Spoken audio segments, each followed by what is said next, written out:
Hello, I'm Ross Tweddell from Cultaholic.com and welcome to The Horror Show. Pitches at Extreme Rules. The Horror Show, The Horror Show. It's definitely going to be a horror show. I'm joined today by the wonderful Maffew of Botchamania fame and Tom Campbell from Cultaholic. How are you doing, lads? Are you ready for some scary things? Spooky and or scary, not necessarily in that order.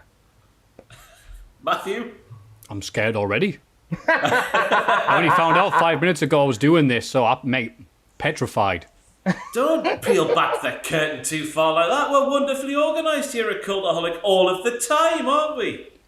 Did you plant those pictures of Bond and dogs on the wall to make it even scarier? Yes, these are dogs that I sponsored. And it's all people talk about now, so really... That's dogs adorable. Are the best, aren't they? I think right. So the pictures are crap, but the dogs. Hey. If you can somehow get the dogs involved in your pictures, I'll just say yes to whatever you have to say. Hang on, let me write that down. So just in case you haven't been here before, this of course is not what we think will happen, lads. Join in with the catchphrase. It's what we want to happen. Woof. Get in. We're going to go round in a circle. Tom, you look ripped and ready and raring to go. What is your first pitch, please? Well, it's based on a match that at time of recording we're not 100% sure is going to be a thing, but we're pretty sure it's going to be a thing. It's referencing the bar fight between Jeff Hardy and Sheamus. It's not so much predicting the outcome, it's more predicting a thing. I'm predicting a swanton bomb off the bar. If there's going to be a bar fight, I'm expecting some kind of stupid shenanigans during that, and Jeff Hardy to attempt to throw himself off of something. I'm thinking, I was torn between whether it would be the jukebox, the pool table, or the bar. And I'm pretty sure the bar would be the tallest thing there. And plus the banter of the fact that jumping off the bar, you mean Cesaro? Oh, because Sheamus is in the match too. There'll be some great tweets if that is the thing that happens. But that's my first pitch, is a swanton off of the bar in the bar fight. I'm all for it straight away. How do we feel about this bar fight in general? Has this rivalry gone a bit too far? How do you feel about it all? Personally, if this is the payoff, if this is the Jeff Hardy redemption, then I'm happy to see it gone. I think considering how daft Extreme Rules is going to be anyway, you know what? We've got a fight in a swamp. We've got a guy gouging another guy's out. Sorry, 404 error. We've got a guy gouging another guy's eye out. We may as well have a fight in a pub. And it seems a bit mean to be constantly pushing like the Jeff Hardy fighting against his demons. I feel like this is a trope they wheel out quite often. It will still make some fun moments. It could be a fun cinematic extravaganza. I wonder if Maffew agrees. I'm in half agreement. I mean, I like the fact that it's off the bar to emphasise the barness, and it's not supposed to be this horribly forced metaphor where he does one off a wagon. So they can all go, hey, Jeff Hardy, off the wagon, and, flash it up. But you are right, Tom. We have a weird habit of emphasising the negatives of many of their stars, possibly because higher-ups just don't understand it. So, for example, we've had Jeff Hardy's drug issues in the past emphasised the last few months. Matt Riddle and his bare feet, and that whole story came out and it's made him look like an odd person. You get the feeling if they had Oscar Pistorius, they would emphasise the fact that he has a hard time going through airport security rather than any of his natural ability. So I'm all for it. I'm all for it even more, Tom, if it's the end of this feud. I think everyone in the world is in agreement with that. This feud does need to end, doesn't it? I'm just trying to think back to bar fights of old. What sort of tropes can we expect to see from this extravaganza, as Tom called it? Who was it that turned up? What random character turned up at the one they had on a pay-per-view back in sort of 2004-ish? Well, you're thinking possibly of APA's bar fights invitational 2003 Vengeance. It was they had the Easter Bunny turn up along with Doink the Clown and a whole number of jobbers with not a lot else to do. That was great times. And current creative expert Brother Love. Of course, they wheel out Brother Love. Of course Guess who's they going do. to be there on Sunday? What, do you think there will be a line of people sat at the bar with the big newspapers like you see in, 1970s Coronation Street, and then Jeff's like, "Where are you?" Turns over, thinks it's Sheamus, and it's like, "I love..." No, you're not Sheamus. Go back to your paper. I'd like to think we get a bit where somebody gets pushed into a jukebox and the jukebox starts playing a very appropriate song. Maybe somebody's theme music and somebody does a run-in. That'd be fine. Irish whip the jukebox. Spend my days working hard on the go. That's actually more likely to happen than a swanton off the bar. I'll be perfectly honest. So we have 2 yeses for a Jeff Hardy swanton bomb off the bar. Maffew, what's your first pitch, please? My first pitch is at one of the most interesting matches in all of Extreme Rules, all 5 announced matches, which is the eye for an eye match. I believe the way it should work out to make everybody look good is this.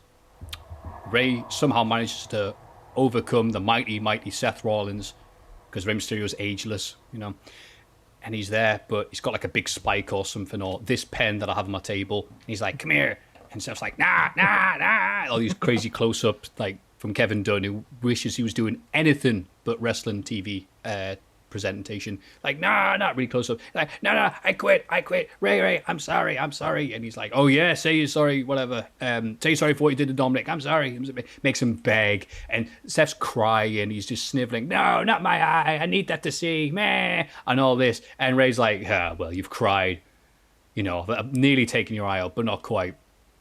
I've had my revenge back, maybe Dominic Mysterio spits on him." You don't think he'll take the eye out? No, he'll just get the moral victory, because then Ray's like, "If I did that, I'd be as bad as you." He's like, "Oh, there we go." Yeah, he's not going to cross that line, because he then becomes Seth, he become evil Rey Mysterio. And then he's like, "All right, everyone, match is called off." The people behind the barricade, like, yeah. And then Ray, it's like triumphantly leading out him and Dominic. And then as he's walking up the ramp, he trips over a cable and then lands on a spike, and that takes his eye out. So Seth loses, but keeps his eye. Ray's an excuse to leave forever while he gets that contract sorted out, and Dominic can vow revenge on Seth and all cables. So the biggest question I'm thinking of straight away is, how does the spike get there? What's the spike for? Well, I mean, it's wrestling. There's all kinds of cookie sheets, ladders, tables underneath the ring, so it's only normal that there'd be just a giant Indiana Jones trap spike on the way outside to keep COVID out. Yeah, there we go. And it says, "Warning, do not land on." So is this up the ramp? I'm intrigued to know more about the spike, Maffew. It's an integral part of the pitch. You weren't supposed to, but I appreciate that. I mean, it could be anything sharp and pointy. A sea of pen. No, I've already done that. Brother P could be there like, time to write that script. I'll just put this pen on this desk that I put next. My eyesight's so bad, I need to be directly next to the ring as I write my script for Raw, and it says Raw script on it. Yeah, look at this railroad spike I bought for my wife. I'm just going to leave it here whilst I have a conversation with this person. It's actually Mordecai's staff. Mordecai's returning on Sunday at the horror show at Extreme Rules, and for some reason he's left his staff upside. Because of course Rey Mysterio is taller than Mordecai's massive big white stick. Yeah, he's going to have to accidentally trip over a cable the size of the building to land on Mordecai's staff. Land on Sin Cara's trampoline, then he flies through the air and lands eye first on the Mordecai's thing. Because Brother P's like, Mordecai, don't take a photo of this and put it on Facebook, wrestler, but Mordecai's making his return. Allegedly. Yeah, so that'll happen. So everyone looks good. Well, maybe not to be creative, but what else is new? And we have the eye versus eye match, and they deliver. Kind of. What say you, Ross? I'm all for it, Maffew. I think we need to find a fitting way to write Rey Mysterio off of TV for a while, don't we, with this contract situation? And what better way than being impaled? Everyone loves a good impale. When was the last big wrestling impaling that wasn't done by Gangrel or Christian? Didn't Undertaker try and impale tried to embalm Steve Austin, but he had a big spike and he was trying to embalm him with it back in 1998 before Capital Carnage. seem to remember that was the last great impaling in professional wrestling. So God knows we've waited for our next instalment of embalmings or impaling. So yeah, it's a yes from me, Maffew. Tom, what are you saying on this pitch? I keep thinking Brother P is a lesser-known character from the Poddington Peas, which is a cartoon from off the past. I love the idea of Rey Mysterio attempting to take the high road and then losing his eye because the good guys always finish last. So, yes, I want that to happen. I want Rey to take the high road. Whether or not it'll happen with a railway spike that Bruce Pritchard was going to be gift to his wife, I don't know, or the Mordecai spear. But the idea that Rey takes the high road and goes, I'm not going to take your eye out, but then ends up losing his eye anyway. Wah. Yeah, go on then. Yeah, naive baby faces in wrestling, eh? When's that ever happened before? I'll go with my first pitch now. Mine's surrounding the Raw Women's Championship match and something that happened on Raw Talk this week where it was heavily teased, Tom, I don't know if you saw it, I know Maffew didn't, that Kairi Sane could challenge Asuka for the Raw Women's title over the summer. Did you see this little interview snippet? No, I did not. Kairi said it was a dream. Asuka was laughing. They were heavily teasing it. So I'm going, that to be fact. This is a match we're going to get. So I would like to see Kairi Sane win the title, well, keep the title basically for Asuka, interfere on Asuka's behalf, keeps the title for Asuka, then that gives a reason for Asuka to give Kairi a championship match, but then get forward to SummerSlam. My pitch goes throughout the summer, because I like long-term storytelling, me. We're going throughout the summer to SummerSlam. Asuka versus Kairi happens, they get a big half-an-hour blow-off, a proper NXT takeover, an NXT takeover main event match, all the kick-outs, bells and whistles, a mental match between two great wrestlers, and because it's going to be the biggest party of the summer, of course there's a random body of water going to be there, and finally we can get the WrestleMania moment we were robbed of, because of course inside that body of water will be a pirate ship, and Kairi can do something mental off of the pirate ship. But crucially, this whole pitch starts on Sunday. Kairi interferes on behalf of Asuka. Asuka keeps the title because of that, and then we have some sort of fun in the summer, at the biggest party of the summer, the horror show at SummerSlam. I don't know what I'm saying anymore. Lads, what do you make of that? You had me at Asuka versus Kairi Sane, Ross. Now they've said it, I need to see it. It needs to happen in a WWE ring. Is Kairi Sane our favourite wrestling pirate? How many options do we have? We have Big Paul. Her and Paul Burchill. Jean-Pierre Lafitte. Jean-Pierre Lafitte, what am I saying? Of course. Did you know? I missed this on the podcast, whatever. Doesn't matter, no one's watching. Kevin Owens obviously referenced him and said, hey, Seth Rollins, you an eye patch from my friend. And he went on Twitter and said, no, you can't say this. You can't say my name. Only Ring of Honor can use that. They own my likeness. he just went off. I think it was a bit PCO being PCO. I don't think it was too legit. I think it was just PCO probably malfunctioning a touch. Yeah, but silly pirate. Is PCO good pals with Jacques Rougeau? Because I know Kevin Owens hates Jacques Rougeau, doesn't he? We. Well, okay, so 3 pirates to choose from. Tier list, quick tier list. I forgot there was the guy in AIW. I forget who it was now. Oh, crap. But he wasn't a pirate. But Matt Riddle refused to lose to a quote like, that pirate dude. And he went, what pirate dude? Oh, you mean me? That's when AIW then booked him versus Paul Burchill the next show. I actually met a wrestler in the north of England called Steve the Pirate. Yes, shout out to the local legend, Steve the Pirate. Steve the Pirate. That's 4 wrestlers. Cool. That's 4 pirate wrestlers. We can have 5. Just put Steve the Pirate from Dodgeball in. Why the hell not? Yeah. Or Jolly Roger from Chikara. Jolly Roger from Chikara. I'm not sure if we can mention that company anymore. No Way Jose's new swashbuckling gimmick. Yo Ho Jose. That's... Oh. Go away. Thank you, everybody. Cultaholic News in the morning. I'll see you then. How long have you been sitting on that one? Do you know what? For about 3.5 minutes. And it's been the tensest 3.5 minutes of my life. I love the idea, to go back to the original point, I love the idea of a nice slow build to Kairi versus Asuka. I think they could make some magic together. I don't know whether I want it to be pally all the way there. I feel like one of them needs to become the antagonist. And there is something about Kairi, like while she's great at playing the good guy. I do quite like this sort of edgier Kairi Sane as well. That's quite a fun character. So the jury's out on who would be who, but I like it. I like the pitch. Thank you very much. Maffew?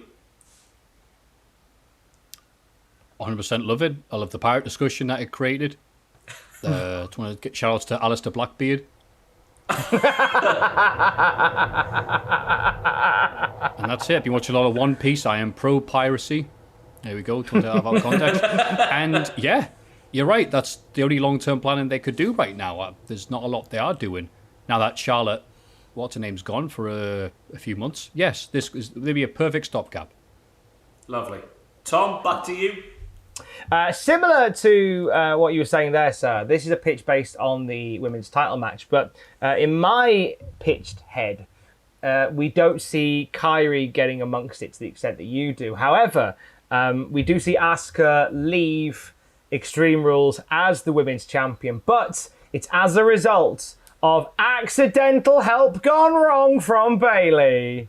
Now we are slow building this so beautifully, and I gushed about this on Raw Graded, and I want to gush about it again. It was on Raw where they had the video package for Bayley and Banks like bigging themselves up, and Sasha Banks, who was doing the talking head bit, and was like, "I don't know anybody better than Bayley."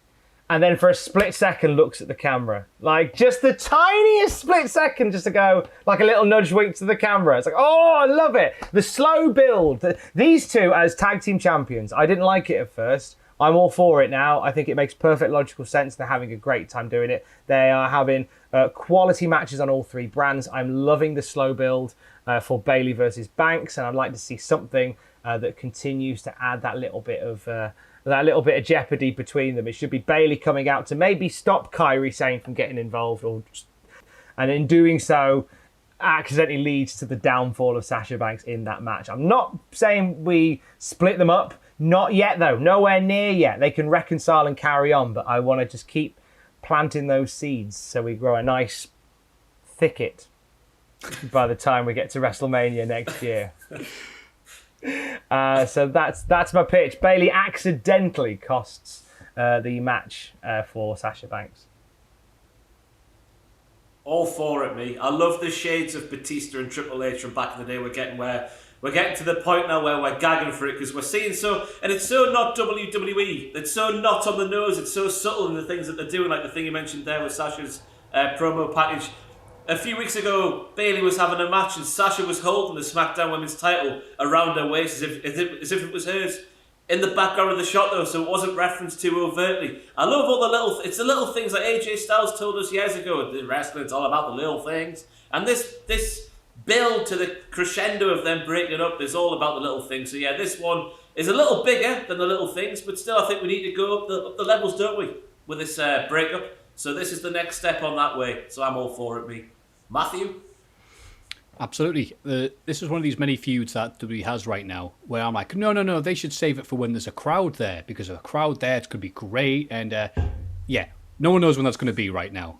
Right now, it could be 2033. So absolutely, they can slow build this, and it just drip, drip, drip every week into this big bucket of feud that would... What? See, this is when Tom says something really clever with an amazing metaphor like a thicket, and then I try and do it, and it's obviously on the same level. Yes. I like bucket of feud, thank you. Bucket of feud drip. That is gathering, and at some point, sometime soon, that bucket's going to be full, and we're going to have a drink. Yes, all for this feud. We're going to chug that bucket of feud all the way down. What does a bucket of feud taste like, Maffew? Yeah. That's a good question. Did he freeze? Ginger ale. Did somebody freeze? Ginger froze. You threw me off because you said that. Then your Discord camera's just frozen like that. So I'm like, do I respond? Do I say something? I'm thrown off by this JPEG of Ross staring at me. Ross, now the editor's going to be really annoyed. JPEG.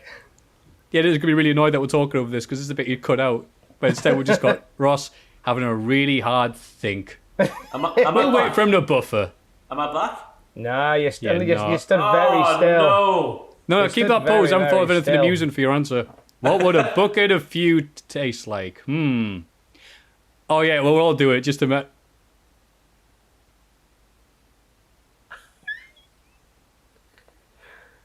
God, think he's talking to you. Sorry, wait a minute. The editor's sending us death threats, so better stop that.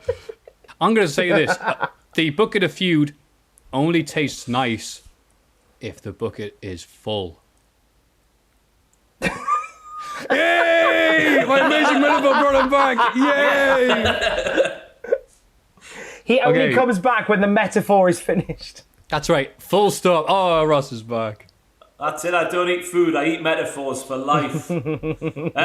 He smoked that bucket. What are you going to say, Ross? Well, I smoked that bucket. That is a visual in itself. What am I saying here? Yes.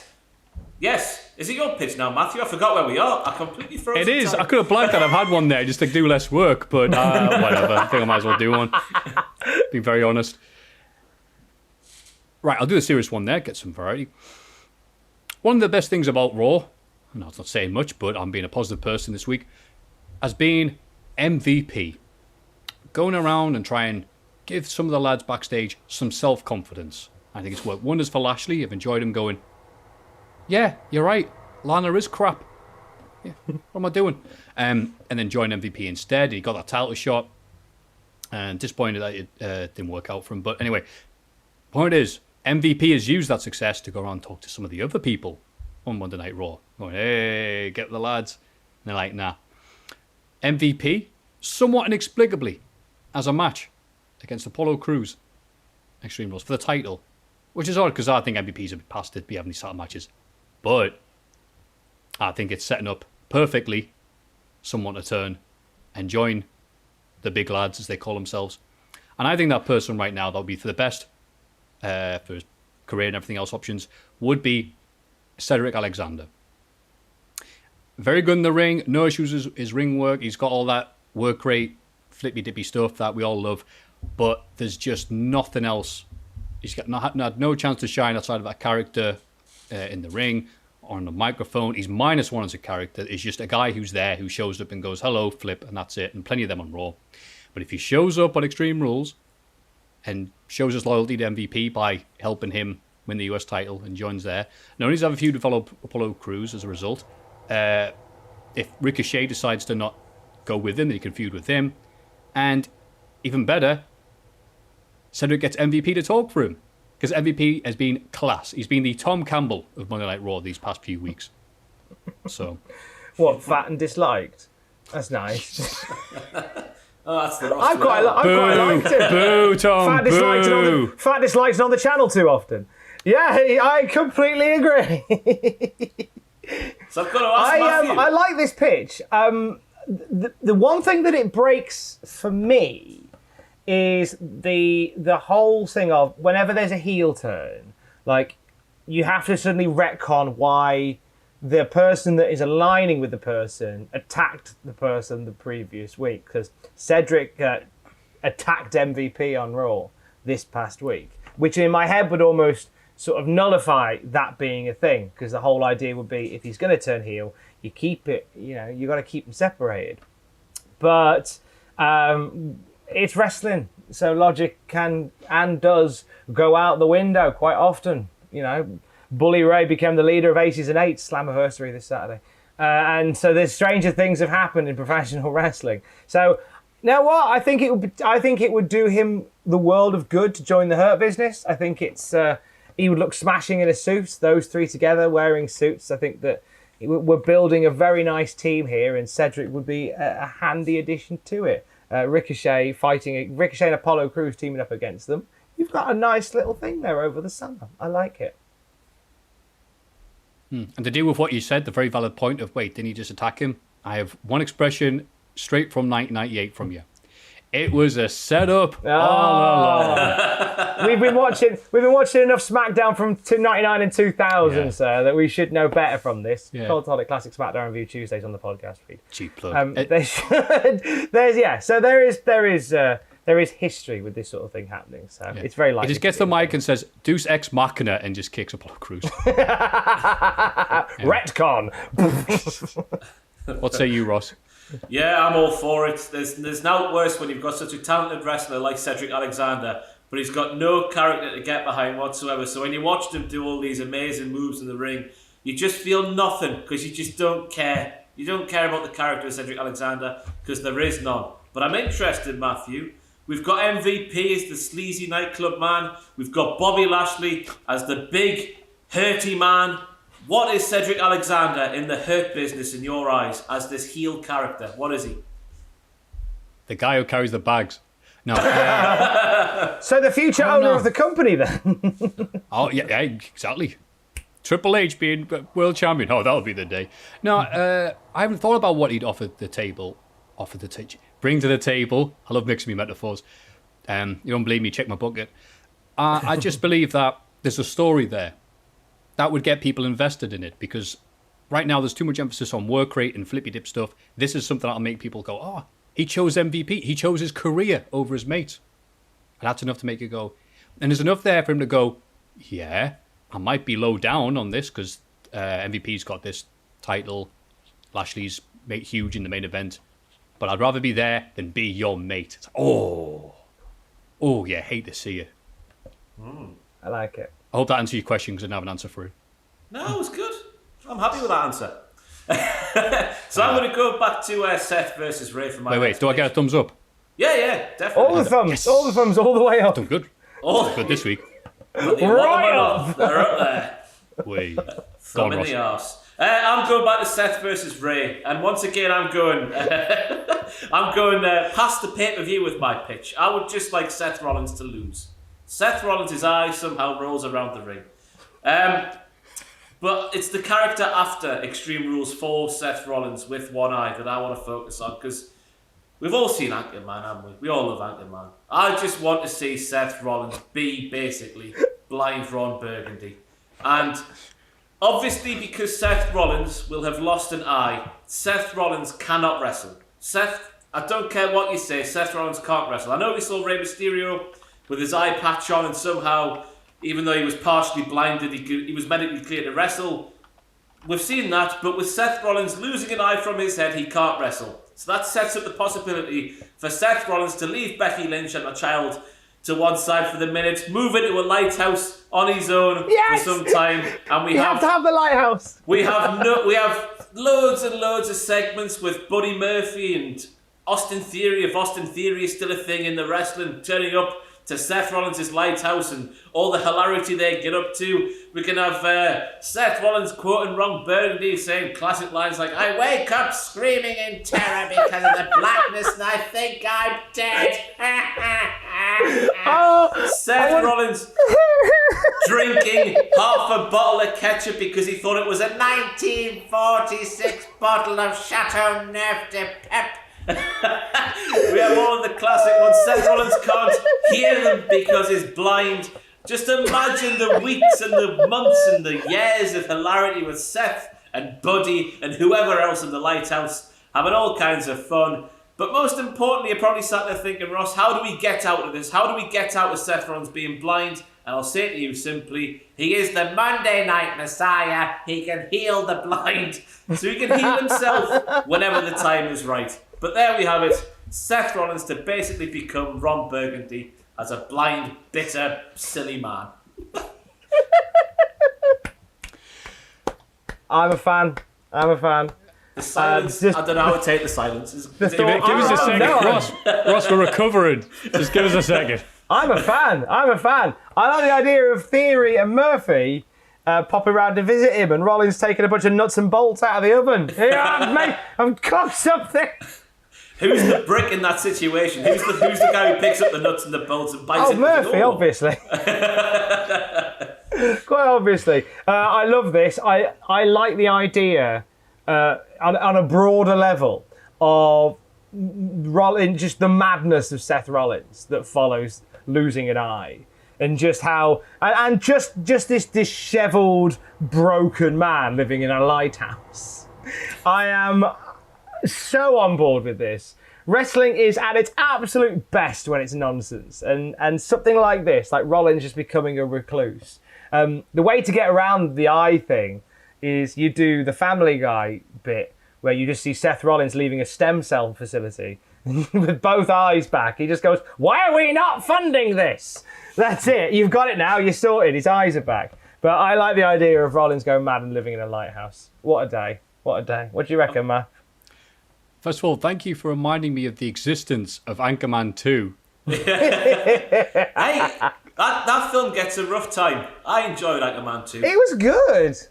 There was no way of meeting the expectations of Anchorman 1, where everything came together. It was really funny, and in my opinion, none of the people in that film, or the director or Will Ferrell himself, have been as funny as they were in Anchorman 1. But good job for trying. And yes, I did like the segment where it's like, oh, he's blind, and he's like, I ate an entire bottle of this accidentally. And like, wait, why would you eat an entire bottle? Wouldn't you? Because I'm blind. So I like the idea of Seth Rollins being as blind as a wrestling promoter when there's wrestlers are being accused of stuff. That's a nice thing to see. Just the segments we're going to get, because you can interrupt. Matches could be happening on Raw. And he'd be like, Seth. And I'm like, oh, Christ, he's back. How'd he find his way in? I'm blind, Seth Rollins. And that'll be it. He'll just keep on interrupting matches and promos and just be like, I can't see anything. Till they all chip in, the wrestlers, and buy him a new set of eyes to shut him up. And that's how we get around it. Lovely. I've got written down on my notes, this would be like this decade's Sting taking the Crow gimmick from movies. We're taking a gimmick from the movies, even though Anchorman 2 didn't come out this decade, so that makes no sense whatsoever. But thank you for giving me a yes. We're going back to Tom. Tom's the first one to go. It's all yeses so far. What a happy time we're having, eh? We're all too polite. Let's talk about the swamp match. Let's talk about the match in the swamp. Oh God, Right. My pitch for the swamp match is quite simply Eric Rowan, Swamp Monster. He's zoomed in and everything. Wait a minute. Eric Rowan, Swamp Monster. So what we do is we have the match and we have this Swamp Monster just appear in the silhouetted form behind the match somewhere. You just kind of catch a glimpse of it. And as the match wears on, maybe it looms a bit closer. And then all of a sudden, this what looks like a swamp monster bursts out and just starts choking Braun Strowman and drags him into the swamp, pulls him asunder the swamp. And then the swamp monster, and then you just assume that Wyatt's mate is a swamp monster. And what it actually is as he stands up and all the green stuff comes off him, it's only flipping Eric Rowan, isn't it? Eric Rowan, who's back in the good books of the company. And now he is Bray Wyatt's chum again, but he is reintroduced as the Swamp Monster in the Swamp match. So, Swamp Thing, Eric Rowan. Big fan. What do you reckon, lads? Come on, give us a yes. We need to take this one step further, I think. I think Swamp Monster Eric Rowan needs to have a friend. Oh, and God. Swamp Monster Eric Rowan's friend is the other Eric Rowan from SmackDown last summer. And we finally find out what the hell that man was all about. He's Eric Rowan, Swamp Monster pal. We learn who he is. I'm all for it, me, Tom. Love it. Amazing. Swamp Brothers. It's amazing. We still don't know what that man was about. He just turned up one week and he was gone the next. So there we have it. He lives in the swamp with Eric Rowan. Maff, you're on board, aren't you? You're on board. Of course I am, Tom. You know I'll be on board, whatever you say. But I like the idea of this because as long as, got a prefix here, as long as like he helps him win and he attacks him and they're like, Eric, I knew you'd come save me and you'd help me. This is great. Good old times. And I was like, what are you on about? I've been here for months. This is where I live now after they released me. What are all these cameras doing here? What are you doing in my swamp? And then it goes, oh, what do you mean? Once told me. And the camera goes, oh, who lives in the swamp now? He has no job. Fake Eric Rowan.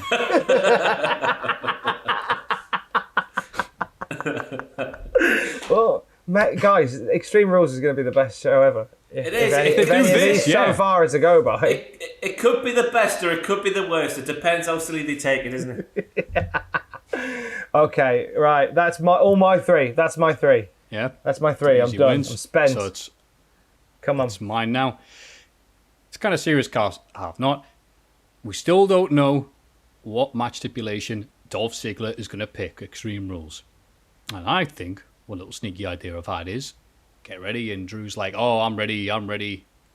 What match are you going to do? Tables, ladders, Glasgow street fight. What you got for us? And he goes, nah. Triple threat match. And I did this on the podcast, but slightly different, because I said Heath Slater, because I forgot that they reconciled immediately afterwards, because I'm an idiot. So instead of that, he goes, someone else is going to join us. He goes, who? He goes, Bobby Lashley. He goes, why's that? Well, 2 reasons, Drew. One, he had a really good match last time we had a pay-per-view. And he goes, yeah, fair enough. Yeah. So one good reason I watched that crap show last time. And also, Dolph Ziggler also wants to spite Lana. And so they come out and go, yeah, I hate her as well. And they fist bump. And then they double team Drew McIntyre relentlessly until he can't get out anymore. And then Ziggler lets Lashley get the pin because he's just happy to be there. Okay. So Lashley's the WWE champion. Yeah. I like it, but how about, I like the whole thing. It's a triple threat match. Glorious. Oh, God, no. No. God, no. Why not? No. Oh, God. Bobby Roode! We've acknowledged that he's part of Raw, and he's still Dolph's buddy. So, if you're going to do it as a triple threat, this is how you reintroduce him. And then the jeopardy is, oh, wow, so Bobby is helping Dolph win the belt. You still have Drew win, because screw you, Dolph, screw you, Bob. But it's that jeopardy of like, oh, it's 2-on-1. It's a glorified handicap match. You're right, Tom, because it's the horror show. That's right. Bobby Roode wrestling for a world title. You're right. That's horrible. You know it's what? Horrible, my God. I actually think my idea sucks. You're right. It's completely awful. Completely takes away from that awesome Cedric one I just did. I'm instead going to go with, all right, you know what? Screw the triple threat. That's a silly idea. And Drew goes, I agree. And he goes, you know what? We know what the demographics want. He goes, what? Special match. He goes, oh, special. It's going to be blood and guts and all sorts. He goes, no. Got some lumberjacks. He goes, lumberjacks? I'll eat them up and chew them, spit them out, whatever. He goes, no, not like that. And we get cats. And a bunch of cats and cat assorted items and toys surround the ring to deal with AEW's Puppy Bowl. And Drew McIntyre is so enamored with the sight of all these kitty cats. There's the little cute ones who are playing with balls, the ones who don't even know where they are, Stacey and those Carter. really fat cats that need to be led away on a skateboard and eating pizza and stuff. Those ones. And he's like, oh, this is great. As he's doing that, Dolph Ziggler, Schoolboy, 1, 2, 3, new champ. There's 2 major issues with that one. First of all, I can't think of any. why is it not Doug's? And second of all, you've got Dolph Ziggler as your WWE champion, Maffew. I'm not having that. I'm not having that. It's a horse show. Well, the cats are because dogs are in AEW. These are cats. They're different. Brody Dogs Lee are is a mixed. dog, but Robert Stone is a cat. I think I got that right. That makes sense. That makes perfect sense. It's the binary Thank opposite. you, Tom. Thank you, the voice of reason. We make movies. We make movies. Cats Thank is you, already wrestling a movie. expert, Tom. We make cat movies. It's cats. No, not like that. No. God. Yeah, a bunch of people come out dressed as cats, and they do like, what? Drew McIntyre starts singing the song from Cats the Moon. What's the big famous song from Cats the Moon? Where's my ring? Macavity, hey, Macavity. That's the only song I know from Cats. Is it Macavity? No, I know what you're Evil thinking cat? of. I know what you're thinking of. It's all the audience going, where's my refund? I'm trying to think of songs from Cats because my friend sang in Cats. Oh, I can't think of any of the great. songs now. You'll be glad to know. Otherwise, I would. I'd be Hills belting are out. Pussycat, I with love the you. sound My of name is Drew. meows. Because a jellicle cat. Cat. There we go. Oh, Hamilton. There you go. That's all the musicals ever. So are we? Are you going to go for triple threat theatre? My God, it's a handicap match. Or cats everywhere? My God, there's cats everywhere. Whichever will get me a point from you. I kind of don't want to give either of them a point. Don't care then. I'll pick the cats. I love you, Wait a mate, minute, but- you've got a cat. Yeah, I know, but I don't want to see another 30 on my telly. One's fine. What if Pablo was there then? Oh, if Pablo's there, it's money. Yeah, full marks from me. Send Pablo there. Get him a paycheck. You're pimping out Pablo for a paycheck, are you? That bugger has been living rent-free for months. He should go and earn some money. I hope you're listening. He's outside the door scratching. He's packing his bags as we speak. Good. So that was a confirmed point as long as Pablo's involved. Ross. Yeah, if Pablo's in, you get a full point from me. Maffew, I would have given you the point for the triple threat Jeopardy scenario, but for the Cats and Dolph Ziggler walking out as champion, I can't in good faith give you a point for that, so it's a no from me. I understand and respect your decision. Thank you very much. I respectfully disagree with you. my good friend. Sorry, my final pitch is surrounding the United States Championship. I want MVP to win because he's got the nicer belt. And for me, if Apollo Crews is going to be like, no, you're a dick MVP for bringing this new title in, I'll keep my own. It's going to look a bit silly because MVPs is a lot nicer in my opinion. Anyway, that's besides the point. MVP has won. He's gloating. He's going around the building. I'm the United States champion. I'm the undisputed champion. I'm the king of the world. And then we see all sort of glitches happening on the screen. All these glitches are happening. Ali emerges on the rampway, dressed in a hoodie, quite similar to mine. Because he is the hacker. Remember that thing? Remember all that malarkey for weeks on SmackDown? The hacker was being teased. Lots of people thought it was Ali because of the ring and the ring that appears on Ali's hand. Ali basically just says, MVP, I've got dirt on you, pal. Give us your title belt now. MVP's like, bloody hell, I don't want to get rumbled here. Here's your title belt, Ali. Ali walks out of the horror show, or the horse show as Maffew likes to call it, the horse show as United States champion, and has the hacker gimmick. And that goes on for months and months and months. He's threatened to expose all these people for doing some, I don't know, nicking a packet of crisps out of the vending machine when they only paid for one. Stuff like that. So yeah, Ali comes back with the hacker gimmick. That was so intriguing for so long and he just scrapped it for no reason whatsoever, which is a shame. So yeah, they brought that back. Ali's the United States champion. Ali's got something to do so you can cut those wonderful promos. There's me pitch there. Okay. Maffew? The hacker gimmick coming back is something I'm interested in, but I don't get why for this.